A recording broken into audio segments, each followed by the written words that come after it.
जय हिंद। Welcome to my YouTube channel play और फिजिक्स।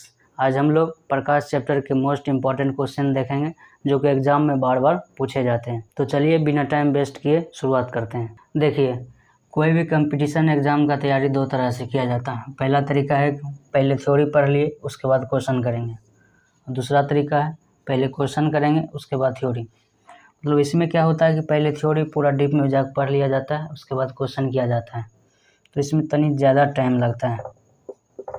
लेकिन इसमें क्या होता है, जो एग्ज़ाम में बार बार क्वेश्चन पूछा जाता है, जहाँ से क्वेश्चन पूछा जाता है वही क्वेश्चन को यहाँ लिया जाता है, उसके बाद उसका जो थ्योरी होता है उसी थ्योरी को बता दिया जाता है। तो उसमें थोड़ा टाइम कम लगता है और जल्दी सिलेबस कवर हो जाता है। ठीक है, तो अभी टाइम बहुत कम है, इसलिए हम लोग इस नियम से तैयारी करेंगे।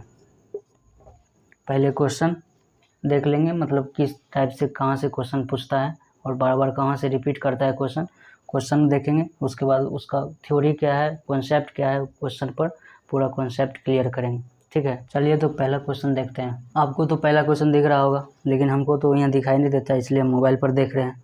ठीक है, तो क्या कहता है पहला क्वेश्चन कहता है एक प्रकाश किरण समतल दर्पण के साथ 30 डिग्री का कोण बनाते हुए आपतित होती है। आपतित तथा परावर्तित किरण के बीच का कोण क्या होगा। यानी यहाँ समतल दर्पण से आपतन के नियम से है ये क्वेश्चन। देखिए, कह रहा एक समतल दर्पण है,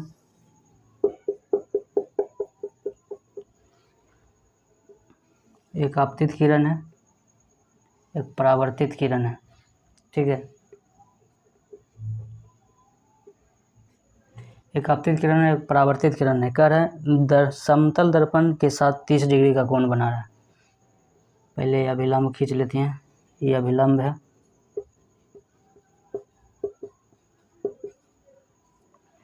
कह रहा है समतल दर्पण के साथ, यानी इससे बना रहा है 30 डिग्री का कोण। ठीक है, इसके साथ नहीं बना रहा है, ये अभिलंब के साथ नहीं बना रहा है, ये इसके साथ बना रहा है। समतल दर्पण के साथ 30 डिग्री का कोण बना रहा है। यहाँ आप लोग ध्यान से देखिएगा, नहीं तो ये समझ कर आपतन कोण समझ कर गलती नहीं कर दीजिएगा। यहाँ समतल दर्पण के साथ 30 डिग्री का कोण बना रहा है, तो इसका आंसर सही है। अगर फास्ट करना चाहते हैं तो क्या हुआ, इधर 30 है तो ये भी 30 हो गया, ये पूरा 180 होता है, तो 30 60 हो गया, 180 में 60 घटा दो 120, यानी इसका आंसर हो जाएगा 120 डिग्री। लेकिन अगर नियम से बनाना चाहते हैं तो देखिए, ये है 30 डिग्री और ये है आपतन कोण। आपतन कोण क्यों है, ये आपतित किरण है और ये अभिलंब है। आपतन कोण किसे कहा जाता है, आपतित किरण और अभिलंब के बीच बना कोण को कहा जाता है आपतन कोण। ठीक है, तो ये आपतन कोण हुआ, ये हुआ परावर्तन कोण। परावर्तन कोण क्यों हुआ, क्योंकि अभिलंब और परावर्तित किरण के बीच के कोण को कहा जाता है परावर्तन कोण। परावर्तन कोण ये हुआ, यानी कोण आर। आप दूसरा नियम क्या है प्रकाश के परावर्तन का नियम, यहाँ जो होता है आपतन कोण परावर्तन कोण के बराबर होता है, यानी कोण आई बराबर कोण आर होता है। इसलिए ये कोण जितना होगा उतना ही ये कोण होगा। अगर ये x डिग्री होगा तो ये भी x डिग्री होगा। ठीक है, तो अब निकालते हैं। देखिए, ये अभिलंब है, यहाँ से यहाँ तक अभिलंब है। अभिलंब समतल दर्पण के साथ 90 डिग्री का कोण बनाता है। ठीक है, अभिलंब हुआ, ये 90 डिग्री का कोण बनाया, यानी यहाँ से ले करके यहाँ तक 90 डिग्री है और इतना दूर 30 डिग्री है। इसका मतलब इतना दूर कितना होगा, 90 - 30 बराबर 60 डिग्री, यानी आपतन कोण हो गया 60 डिग्री। ठीक है, तो परावर्तन कोण भी मेरा 60 डिग्री होगा। कितना हो जाएगा, 60 + 60 120 डिग्री। इस तरह से आप नियम से भी कर सकते हैं। लेकिन अगर फास्ट करना चाहते हैं, एग्जाम में का टाइम बहुत कम होता है, तो अगर इधर 30 है तो ये भी 30 होगा, इधर भी 30 होगा, तो यहाँ पूरा यहाँ से यहाँ तक हो जाएगा 180। तो 180 में से यहाँ 30 30 60, यानी 60 डिग्री घटेगा, तो इतना बीच का पूछ रहा है। आपतित किरण और परावर्तित किरण के बीच के एंगल पूछ रहा है, तो हो जाएगा कितना, 120 डिग्री। ठीक है, परावर्तन कोण नहीं पूछ रहा है, पूछ रहा है कि आपतित किरण और परावर्तित किरण के बीच का कोण, अरे यहाँ से लेकर के यहाँ तक ये पूरा का कोण पूछ रहा है, इसलिए 60 60 120 हो गया। ठीक है, अगला क्वेश्चन देखते हैं हम। अगला क्वेश्चन भी प्रकाश के परावर्तन के नियम पर ही आधारित है। हमारा अगला क्वेश्चन की कह रहा है, यदि किसी समतल दर्पण पर कोई प्रकाश किरण लंबवत आपतित होती है तो आपतन कोण का मान क्या होगा। ठीक है, ये भी प्रकाश के परावर्तन के नियम पर ही आधारित क्वेश्चन है। क्या कह रहा है, समतल दर्पण है ये, ठीक है, ये हुआ अभिलंब, ये 90 डिग्री का कोण, 90 डिग्री का कोण बना रहा है दोनों तरफ। ठीक है, क्वेश्चन कह रहा है समतल दर्पण पर कोई प्रकाश किरण लंबवत आपतित होता है, यानी इसी पर टॉर्च जलाया जा रहा है, इसी पर, ठीक है, इसी पर टॉर्च जलाया जा रहा है, तो किधर से लौटेगा, इधर से ही टॉर्च जलाया जा रहा है। तो पूछ रहा है आपतन कोण का मान, लौटने के बारे में नहीं पूछ रहा है, आपतन कोण का मान पूछ रहा है। तो बहुत लोग कहेगा 90 डिग्री, बहुत लोग कहेगा कि इसमें 90 डिग्री आंसर होगा। अब में से बहुत लोग कहिएगा 90 डिग्री होगा, आपतन कोण का मान पूछ रहा है, यानी ये हो गया कोण 90 डिग्री, लेकिन इसका आंसर गलत है। आपतन कोण का मान यहाँ होगा 0 डिग्री, 0 डिग्री सही आंसर होगा। क्यों, क्योंकि यहाँ जो है आपतन कोण का परिभाषा होता है आपतित किरण और अभिलंब के बीच बना कोण को कहा जाता है आपतन कोण। आपतित किरण और अभिलंब, यहाँ जो है आपतित किरण और अभिलंब दोनों एक ही रेखा है, एक ही किरण है, ठीक है, आपतित किरण भी यही है और अभिलंब भी यही है, इसलिए इसके दोनों के बीच में तो 0 डिग्री एंगल है, इसलिए आंसर हो गया 0 डिग्री कोण बनेगा। ये क्वेश्चन बहुत बार पॉलिटेक्निक में पूछा गया है और स्टूडेंट गलती भी कर देता है, यहाँ देखता है 90 डिग्री क्वेश्चन, 90 डिग्री मार देता है। ठीक है, 90 डिग्री नहीं होगा, ये 0 डिग्री आंसर होगा। अगला क्वेश्चन देखते हैं। ये क्वेश्चन भी समतल दर्पण से परावर्तन से संबंधित है। ये कह रहा है समतल दर्पण को 10 डिग्री घुमा दिया जाए तो परावर्तित किरण कितना डिग्री घूमेगा। ठीक है, मतलब समतल दर्पण ऐसे था पहले, इसको अब ऐसे कर दिया गया, इसको सीधा नहीं करके 10 डिग्री घुमा दिया गया। तो आप पूछ रहा है कि परावर्तित किरण कितना डिग्री घूम जाएगा, सो पूछ रहा है। तो इसका नियम है, अगर आप दर्पण को थीटा डिग्री घुमा दीजिएगा, यानी आप समतल दर्पण को थीटा डिग्री यानी थीटा डिग्री टेढ़ा कर दीजिएगा, तो उससे जो परावर्तित किरण है यानी बनने वाला प्रतिबिंब है वो आपको 2 थीटा से टेढ़ा दिखेगा। ठीक है, अगर थीटा डिग्री पर टेढ़ा कीजिएगा दर्पण को तो प्रतिबिंब जो होता है या आने वाली प्रकाश परावर्तित किरण होगा वो 2 थीटा डिग्री से टेढ़ा दिखेगा।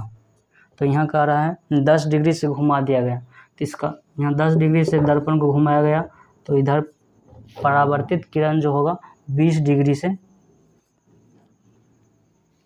आता हुआ दिखेगा। ठीक है, 20 डिग्री घूम जाएगा, लगेगा 20 डिग्री टेढ़ा हो गया परावर्तित किरण, तो इसका आंसर हो जाएगा 20 डिग्री यानी ऑप्शन ए। ठीक है, अगला क्वेश्चन, हमारा अगला क्वेश्चन भी समतल दर्पण से संबंधित है, समतल दर्पण के गुण से संबंधित। ठीक है, तो कह रहा है एक मनुष्य 2 मीटर लंबा है, उसे अपना पूरा प्रतिबिंब देखने के लिए निम्नलिखित में से किस न्यूनतम ऊंचाई का समतल दर्पण आवश्यक होगा। यानी कि समतल दर्पण कितना बड़ा लेंगे कि उसका पूरा प्रतिबिंब दिख जाएगा। इस पर कुछ समझते हैं, पहले थ्योरी उसके बाद आगे बढ़ते हैं। जैसे कि समतल दर्पण का एक प्रॉपर्टी होता है, अगर आप अपना पूरा प्रतिबिंब देखना चाहते हैं, अगर आप जितना लंबा है अगर पूरा प्रतिबिंब देखना चाहते हैं यहाँ से लेकर के यहाँ तक, यानी टांग से लेकर के सिर तक, तो आपके आधा लंबाई का कम से कम आधा लंबाई का आपका दर्पण होना चाहिए। ठीक है, तभी आपका पूरा प्रतिबिंब दिखेगा, नहीं तो नहीं दिखेगा, यानी आधा लंबाई का।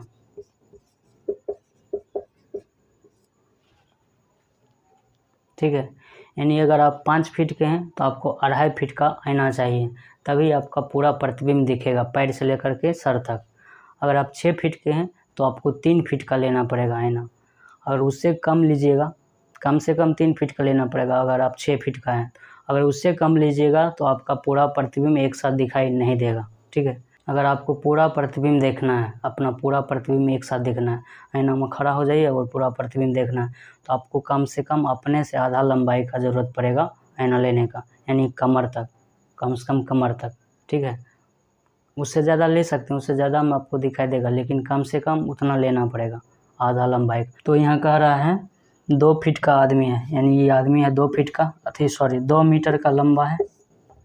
ये आदमी 2 मीटर का लंबा है, तो इसको कम से कम आधा लंबाई का इसको आना चाहिए। तो इसका आधा 2 मीटर का लंबाई, आधा कितना हो गया 1 मीटर, 2 मीटर का आधा 1 मीटर, यानी इसको 1 मीटर लंबाई का आना चाहिए, तभी इसका पूरा प्रतिबिंब दिखाई देगा, यानी ऑप्शन सी।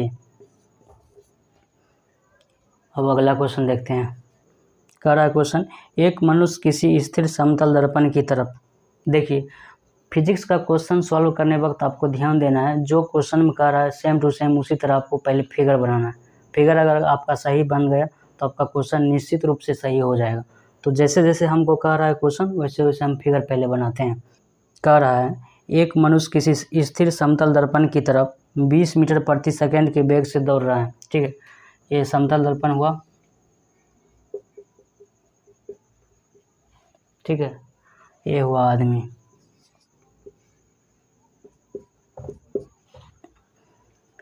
ये जो है 20 मीटर प्रति सेकंड, बड़ी फास्ट दौड़ रहा है। 20 मीटर प्रति सेकंड के वेग से, मतलब वेलोसिटी चाल से ही दौड़ रहा है। ठीक है, क्वेश्चन कर रहा है मनुष्य के प्रतिबिंब उसके ओर कितना गति से आएगा। ठीक है, यानी इसका प्रतिबिंब इधर बनेगा, यहाँ बनेगा, तो वो कितना गति से इसको आते हुए दिखेगा वो पूछ रहा है। तो देखिए इसका नियम होता है, इसका प्रॉपर्टी होता है समतल दर्पण का, अगर आप इधर से भी से चलिएगा तो आपका प्रतिबिंब 2v से आता हुआ दिखेगा, दुगुना चाल से आता हुआ दिखेगा। ठीक है, इसका सही एग्जाम्पल आपको जिम में मिल जाएगा। जिम में जहाँ ट्रेडमिल होता है दौड़ने वाला, वहाँ सामने लगा रहता है समतल दर्पण। अगर उसमें आप 10 के स्पीड से दौड़िएगा, उसमें लगेगा आपको 20 के स्पीड से दौड़े में, बाप रे बाप। ठीक है, अगर आप उसमें 20 के स्पीड से दौड़िएगा तो उसमें आपको लगेगा 40 के स्पीड से हम दौड़ रहे हैं, पूरा डबल स्पीड से। जिम वाला इसका फ़ायदा उठा लेता है और वहाँ समतल दर्पण लगा देता है। जिम में समतल दर्पण लगा देता है इसलिए लोगों को लगे कि हम दोगुना स्पीड से दौड़ रहे हैं, बहुत तेज़ स्पीड से दौड़ रहे हैं। तो यहाँ वही नियम यहाँ है, इसलिए यहाँ हो जाएगा इसका आंसर। ये 20 मीटर प्रति सेकंड से 20 मीटर प्रति सेकंड के हिसाब से चल रहा है, तो इसका प्रतिबिंब उधर से 40 मीटर प्रति, इसका दोगुना, यानी 40 मीटर प्रति सेकंड के हिसाब से दौड़ता हुआ उसको दिखेगा। ठीक है, तो आंसर हो जाएगा 40 मीटर प्रति सेकंड।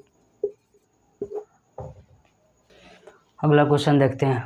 ये क्वेश्चन है इमेज की संख्या, यानी प्रतिबिंब की संख्या कितना बनेगा उससे संबंधित है। यानी कि आप अगर सैलून में जाते हैं दाढ़ी बनाने के लिए, तो आपका मतलब आईना, दोनों तरफ आईना लगा रहता है, आगे और पीछे दोनों तरफ लगा रहता है, और बीच में आप बैठते हैं, तो आपका प्रतिबिंब 11 बन रहा है। ठीक है, तो पूछ रहा है कि आईना कितने डिग्री कोण पर वो लगाया गया है सैलून में, उसी टाइप का यहाँ क्वेश्चन है। कह रहा है 2 झुके समतल दर्पणों के बीच रखी एक दीप्त वस्तु के 11 प्रतिबिंब बनते हैं, तो दर्पण के बीच झुकाव कितना होगा। ठीक है, तो ये सैलून वाला बात है यहाँ। तो देखते हैं, देखिए 2 समतल दर्पण है,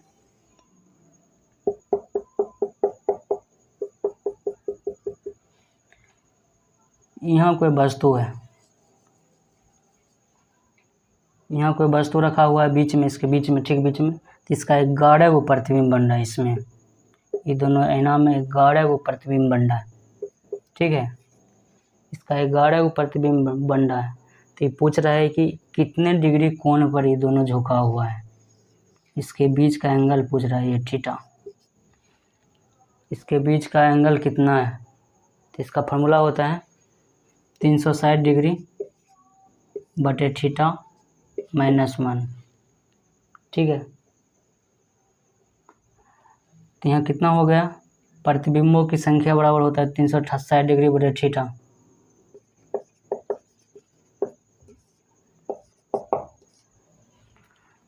तो यहाँ प्रतिबिंब की संख्या कितना दिया हुआ है, 11 दिया हुआ है। प्रतिबिंब की संख्या हमको 11 दिया हुआ है, 11 रख दिए।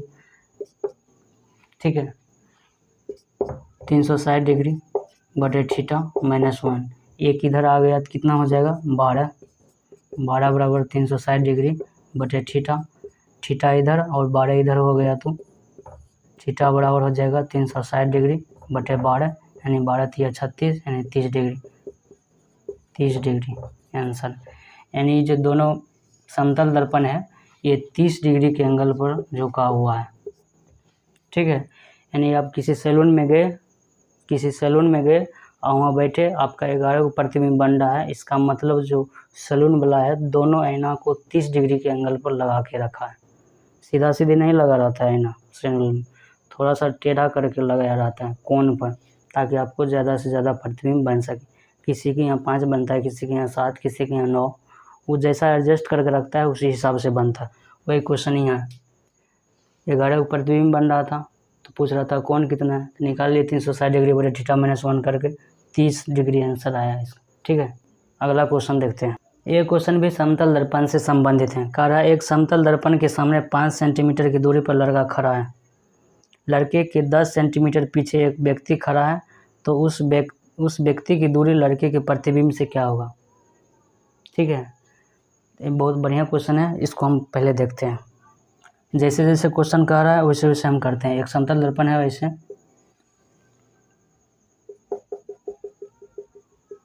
समतल दर्पण है, यहाँ पर कोई लड़का खड़ा है,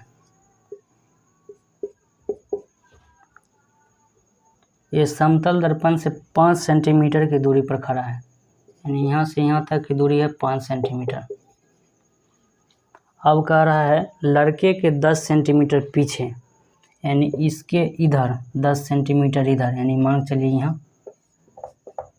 यहाँ पर एक आदमी खड़ा है,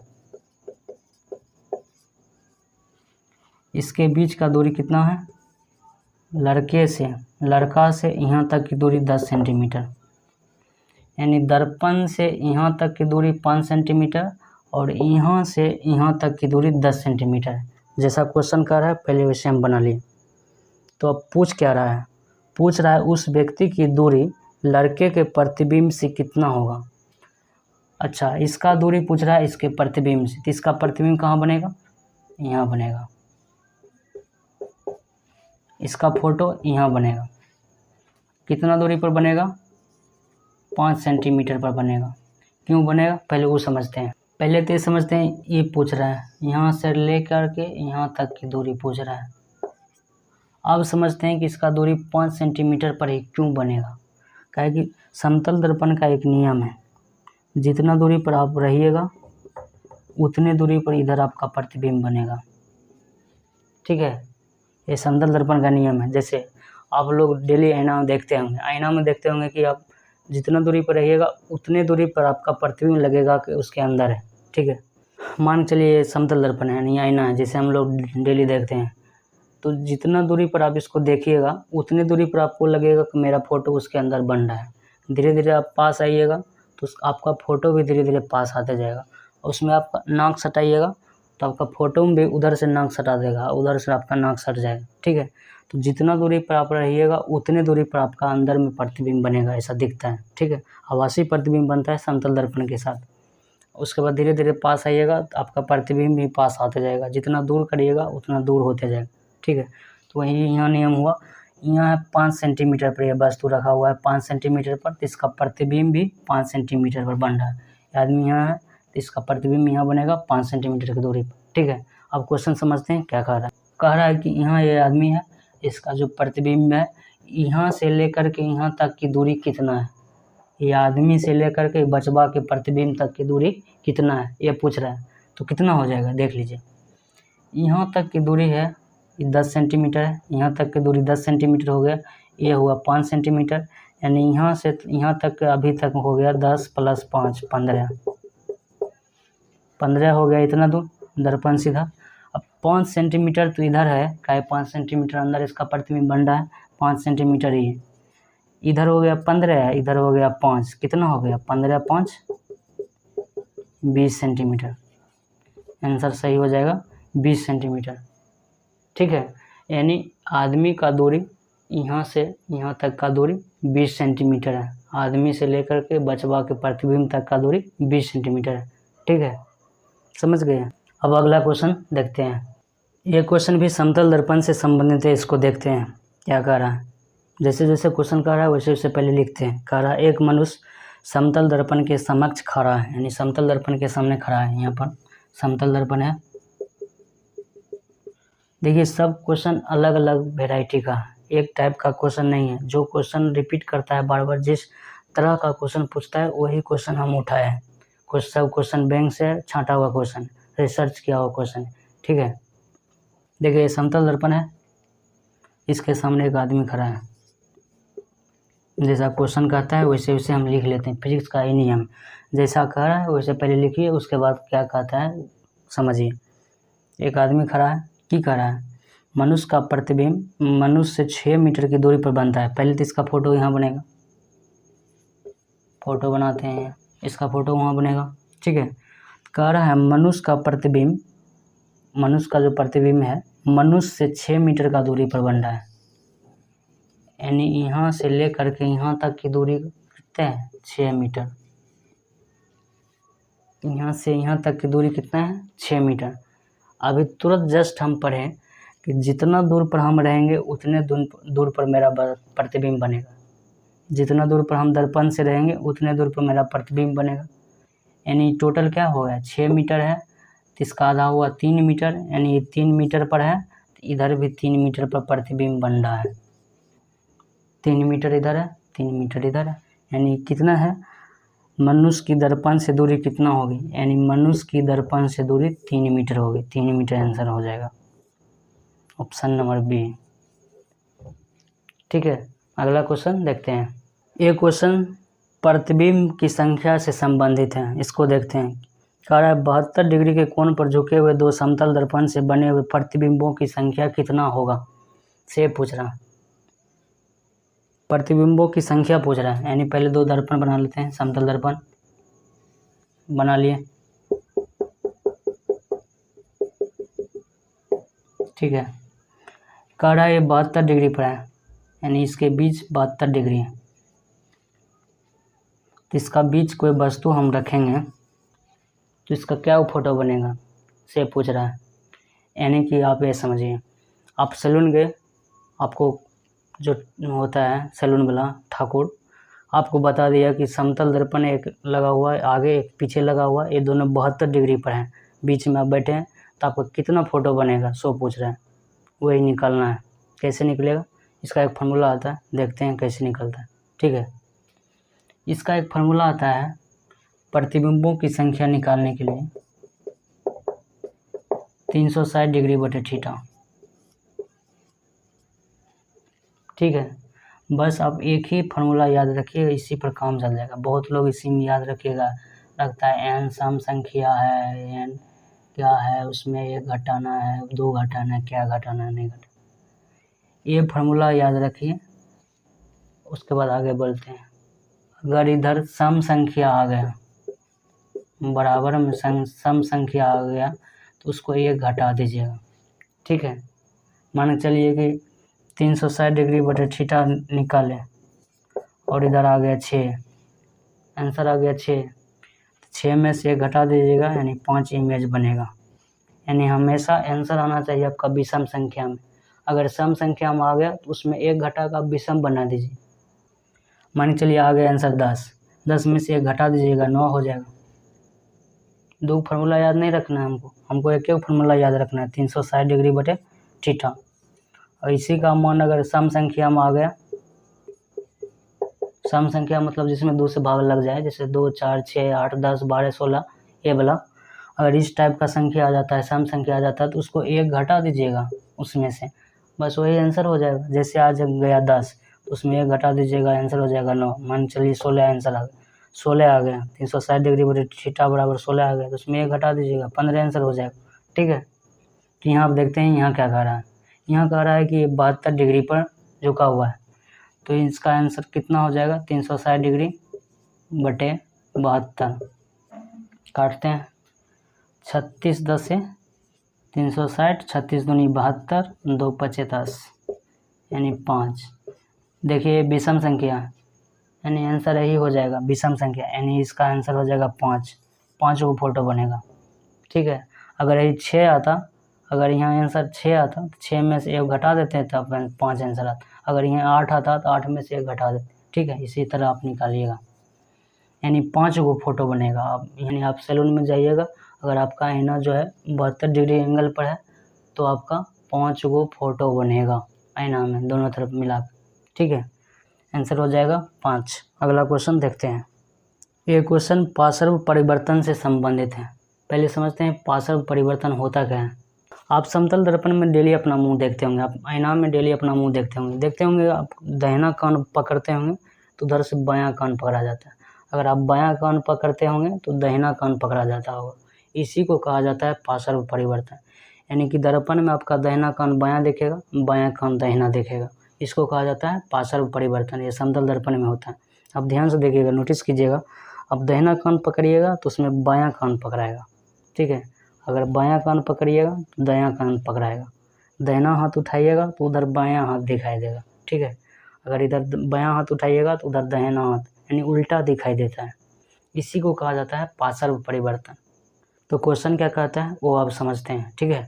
तो क्या कह रहा है, निम्न में से किस अक्षर का समतल दर्पण द्वारा पार्श्व परिवर्तन प्रतीत नहीं होगा।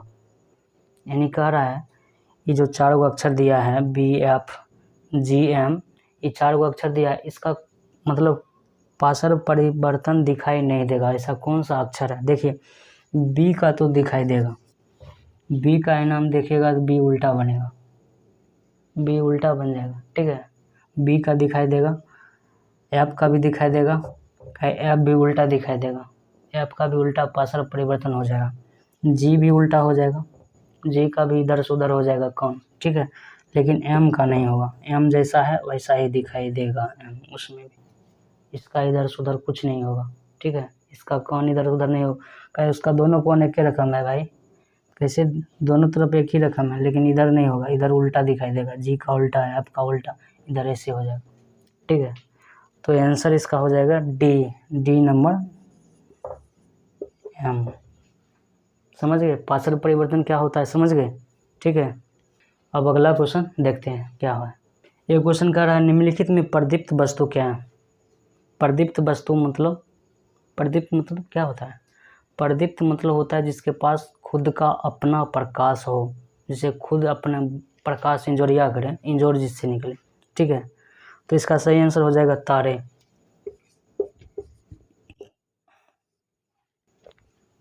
इसका सही आंसर हो जाएगा तारे। बहुत आदमी कहेगा कि चंद्रमा क्या है होगा, चंद्रमा भी तो रात को रोशनी आता है। नहीं, चंद्रमा के पास अपना खुद का प्रकाश नहीं होता है, तो चमकता कैसे है सो देखते हैं। देखिए ये है सूरज, ये है चंद्रमा और ये है पृथ्वी। समतल दर्पण से जो परावर्तन पढ़े हैं ना, वही परावर्तन का नियम यहाँ फॉलो हो जाता है, ठीक है। वही परावर्तन के नियम पर ये भी चमकता है। जब सूर्य का प्रकाश इधर पड़ता है टकरा कर इधर आ जाता है, तो अपना लोग को लगता है कि चंद्रमा से प्रकाश आ रहा है, लेकिन नहीं, वो सूर्य का प्रकाश होता है एक्चुअली में। ये ना एक तरह से काम करता है। इधर से प्रकाश आया, इधर से टकरा के इधर आ गया, हम लोग को तो लगता है इधर से प्रकाश आ रहा है, सूरज तो रात में दिखाई नहीं देता है, तो इसका प्रकाश इस पर पड़ा और ये टकरा कर मेरे पास भेज दिया, हम लोगों के पास भेज दिया। तो हम लोग को लगता है कि चंद्रमा के पास खुद का प्रकाश है। नहीं, चंद्रमा के पास अपना खुद का प्रकाश नहीं होता है। बहुत जगह चंद्रमा पर गड्ढा गड्ढा है, ऐसे गड्ढा उल्टा, तो वहाँ प्रकाश बढ़िया से नहीं रिफ्लेक्ट हो पाता, बढ़िया से परिवर्तन नहीं हो पाता, जिससे लगता है कि वहाँ चाँद पर दाग है। इसलिए चाँद पर जगह जगह पर काला दिखाई देता है। वो काला क्या है, दाग नहीं है, चाँद के सतह पर गड्ढा गड्ढा है, इसलिए वो ऐसा दिखाई देता है, ठीक है। सही से वहाँ से परावर्तन नहीं हो पाता, इसलिए ब्लैक ब्लैक ब्लैक ब्लैक दिखता है, ठीक है। तो इसका सही आंसर हो जाएगा तारे। तारे के पास अपना खुद का प्रकाश है, इसलिए वो प्रदीप्त वस्तु है। प्रदीप्त वस्तु मतलब जिसके पास खुद का प्रकाश है, जैसे क्या, डिबिया, लालटेन, बल्ब, इस सब के पास खुद का अपना प्रकाश है। कुर्सी टेबल इसके पास नहीं है अपना खुद का प्रकाश, ठीक है, समझ गए। अब अगला क्वेश्चन देखते हैं। अगला क्वेश्चन कह रहा है किसी वस्तु के प्रदीप्त होने का पता कैसे लगाया जा सकता है। जैसे अभी प्रदीप्त के बारे में बोल दिया कि तारा प्रदीप्त है, चंद्रमा प्रदीप्त नहीं है, तो क्वेश्चन कह रहा है कि कैसे हम पता लगाएं कि प्रदीप्त है कि नहीं है, कैसे पता लगाएं, कौन सा प्रदीप्त है नहीं है, जैसे कुर्सी प्रदीप्त है कि नहीं है, कैसे हम पता लगाएं। ठीक है। बाल्टी प्रदीप्त है कि नहीं है कैसे पता लगाएं, ठीक है। साइकिल प्रदीप्त है कि नहीं कैसे हम पता लगाएं, 100 क्वेश्चन पूछ रहे हैं। किसी वस्तु के प्रदीप्त होने का पता कैसे हम लगा सकते हैं, तो गर्म करके नहीं, गर्म करके नहीं, वस्तु पर पॉलिश करके नहीं, वस्तु को अंधकार में रखकर, यस। वस्तु को आप अंधकार में रख दीजिएगा, अंधेरिया घर में। अंधेरिया घर में जब रखिएगा तो अगर उससे इंजोरिया निकलने लगे, इंजोर निकलने लगे, तो आप समझ जाइएगा कि ये क्या है, प्रदीप्त वस्तु है। इंजोर नहीं निकलेगा तो समझ जाइए ये प्रदीप्त वस्तु नहीं है, वह प्रदीप्त वस्तु है। जैसे कुर्सी टेबल अंधेरिया घर में रख दीजिएगा, इंजोरिया थोड़े हो जाएगा, लेकिन लालटेन के रख दीजिएगा, क्या करेगा, इंजोरिया कर देगा, ठीक है। तो प्रदीप्त वस्तु का पता आप अंधकार में वस्तु को रख के लगा सकते हैं, यानी इसका ऑप्शन नंबर सी आंसर सही हो जाएगा, ठीक है। अब अगला क्वेश्चन देखते हैं। अगला क्वेश्चन प्रकीर्णन से संबंधित है। क्या कहता है, निम्नलिखित रंगों में से प्रकाश में किस रंग का प्रकाश का प्रकीर्णन सबसे अधिक होता है। प्रकीर्णन पहले समझते हैं, प्रकीर्णन क्या होता है। देखिए क्या होता है, देखिए वायुमंडल जो होता है अपना वायुमंडल, यहाँ बहुत सा धूलकण है। धूलकण मतलब गर्दा, बालू उलू जो उड़ते रहता है सब गर्दा उड़दा, बहुत सा गर्दा उड़दा है वायुमंडल। सूर्य का प्रकाश जब इस पर पड़ता है तो इधर छितरा जाता है, इधर आ जाता है, इस पर पड़ता है इधर छितरा जाता है, इधर छितरा जाता है, इधर छितरा जाता है, ऐसे छितरा जाता है। समझ में आए, जब सूर्य का प्रकाश ये सब धूलकण पर पड़ता है तो इधर उधर छितरा जाता है, इधर उधर हो जाता है। इसी को कहा जाता है प्रकीर्णन। प्रकीर्णन समझ में आया, प्रकीर्णन किसको कहा जाता है। प्रकीर्णन क्या होता है, जो वायुमंडल यानी वायु जो अपना हवा है उसमें बहुत सा धूलकण है, उसी धूलकण पर जब प्रकाश पड़ता है सूर्य का प्रकाश तो इधर उधर छितरा जाता है, इधर उधर हो जाता है।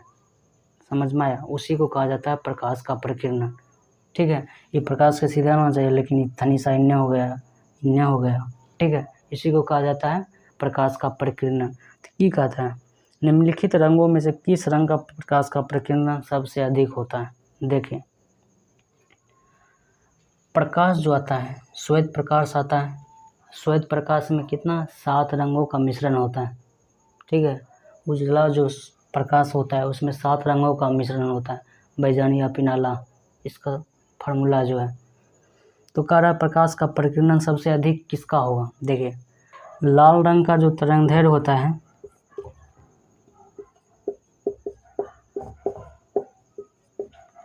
सबसे ज़्यादा होता है,